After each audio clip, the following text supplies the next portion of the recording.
So much for staying up so late with us. We really appreciate it. Thank you so much. Let's bring up the cast. Dominc, come on up. Shawn Ashmore, Cory Hardrict, Michael Eklund, Ashley the Ass Kicker Bell, and Guy Danella, Luke Passmore.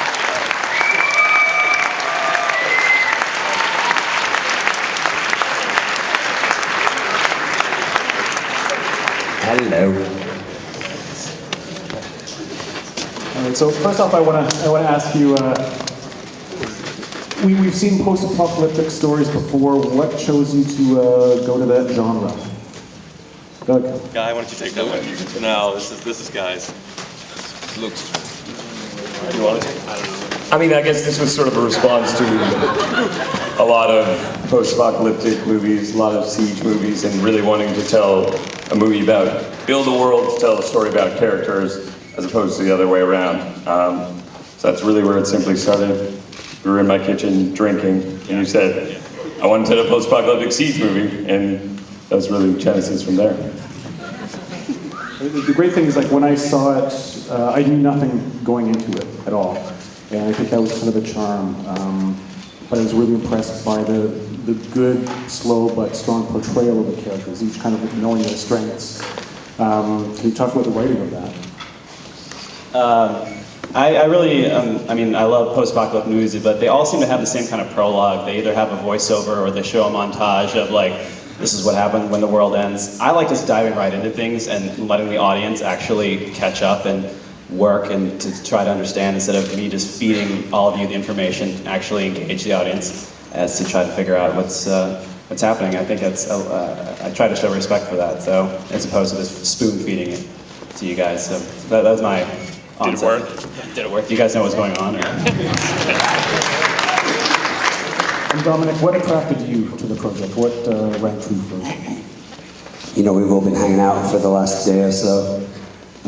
Shawn, Cory, and Ashley, Michael, and I think we've all been kind of answering this question in the same way, which is that the script was so strong, you know. I mean, it was really well written and something relatively original, and the characters all had a really well-defined arc that made sense, and even though some of them didn't survive the entire movie, they all had their own. What do you mean? I think first out is the coolest way, right?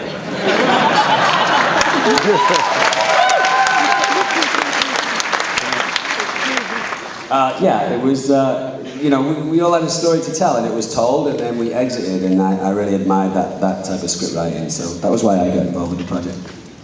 And Ashley, I mean, you totally astounded me. Dude. And you're like, Ash Kicker Supreme. And last episode says that we saw your bones break, but this time we see you break other people's bones. That's right.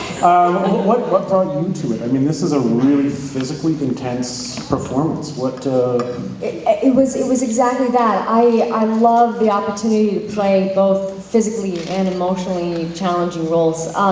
Luke, when I read your introduction of Mary being that this small girl has a rolled cigarette hanging out of her mouth and is clutching a life-size shotgun, I put the script down, called my manager, and I was like, this I have to fight to play this girl. And I love being able to study to transform for a role. Our first field trip was going to a shooting range and learning how to fire a shotgun and working out, learning how to do my own stunts. Working with this amazing cast and crew.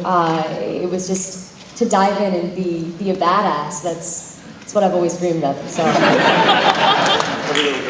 every little girl's dream. Do we have any questions from the audience here? Yes. Was it always a conscious decision from day one to be completely unspecific over what it is that actually happens in the world? Luke, writer. Yes? Yes? The question was it always a conscious decision to be unspecific about the end of the world? Yeah, you guys have seen everything from Ebola to aliens to nuclear, winter. It doesn't matter. What matters was the characters. What matters is what happened to those people after the fact. It's inconsequential as to how it happened. So what's more interesting is just to see them and see, in this case, see their downfall. Yes. Was it a challenge to have like no animals in any of the scenes? Like I didn't see any birds, I didn't see any raccoons. Humans are animals. I'd like to point that out from a natural history point of view. Humans are animals.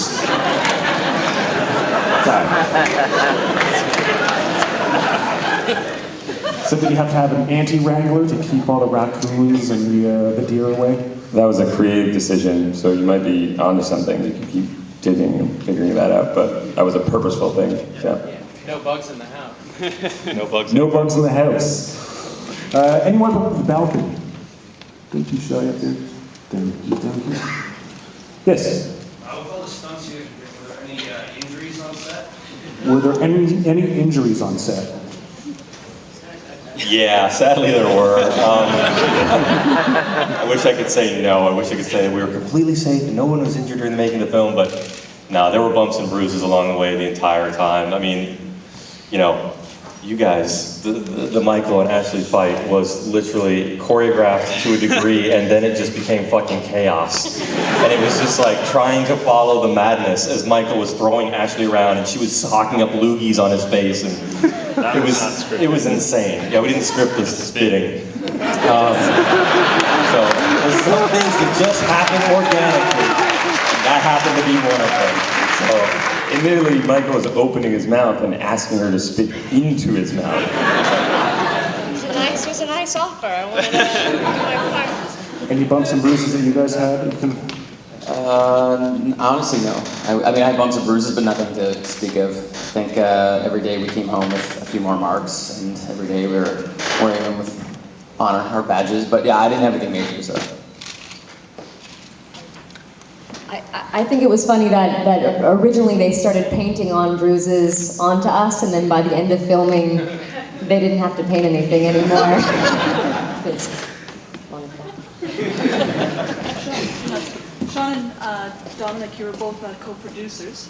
Hello. Was your role in this film about, as producers, time, money, or did you also have some creative input? What was your role as producers? Time or creative? Well, for me, I came on really early. Luke and I have been friends for like 5-6 years, and so when it sort of happened, I was kind of given the opportunity to jump on, and for me, it was more, I guess, creative. And as an actor, you're sort of always in a position to fulfill what other people want. Every once in a while, it's nice to have your say. And to me, that's really what it was about, was just putting my ideas and stuff out there. And Guy and Doug were very gracious to sort of take the ones they liked, and they weren't all good. So, you know what I mean? And that's what it was about. It was just about dedicating as much time and energy and creative energy towards the project, because, I think we both felt very strongly about it. Yeah, like Shawn said, being part of that forum of people that were able to talk about